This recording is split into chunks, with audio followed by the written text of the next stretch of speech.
লুচি খাবো মিষ্টি খাবো এমনই আবদার ছাত্রীদের। আর তাই রাখি বন্ধনের প্রাক্কালে লুচি মিষ্টি ডাল সহ আরও রকমারি খাবার মিলল মিড ডে মিলের মেনুতে।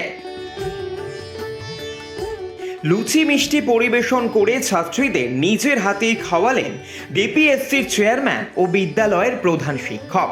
পাশাপাশি আজ 22শে শ্রাবণের দিন যথাযোগ্য মর্যাদার সঙ্গে বিশ্বকবি রবীন্দ্রনাথ ঠাকুরের প্রয়াণ দিবসে রাখি বন্ধন উৎসবে সামিল হলেন জলপাইগুড়ির সদর প্রাথমিক বালিকা বিদ্যালয়ের শিক্ষক শিক্ষিকা থেকে ছাত্রীরা।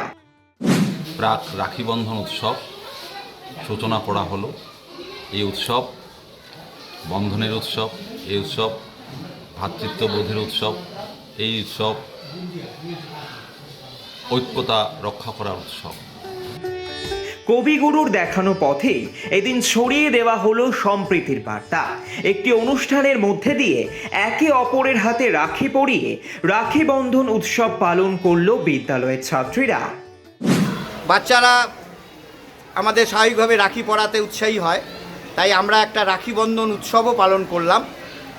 বাচ্চারা শিক্ষার্থীরা আমাদের হাতে রাখি পরিয়ে দিল এবং আমরা বিদ্যালয়ের সকল সহকর্মীবৃন্দ আজকে ওদের একটা নতুন ধরনের খাবার ওদের জন্য আয়োজন করেছিলাম।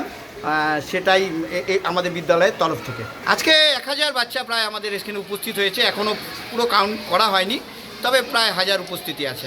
মানে ওরা আমাদেরকে বলেছিল স্যার লুচি করুন, লুচি, ছোলার ডাল এবং বোঁদে। ছাত্রীদের নিয়ে আয়োজন করা হয় বিভিন্ন সাংস্কৃতিক অনুষ্ঠানে। সবার শেষে ছাত্রীদের আবদার রাখলেন বিদ্যালয়ের প্রধান শিক্ষক। মিড ডে মিলে লুচি, পায়েস ও মিষ্টি খাওয়ালেন ছাত্রীদের। ব্যুরো রিপোর্ট এই মুহূর্তে।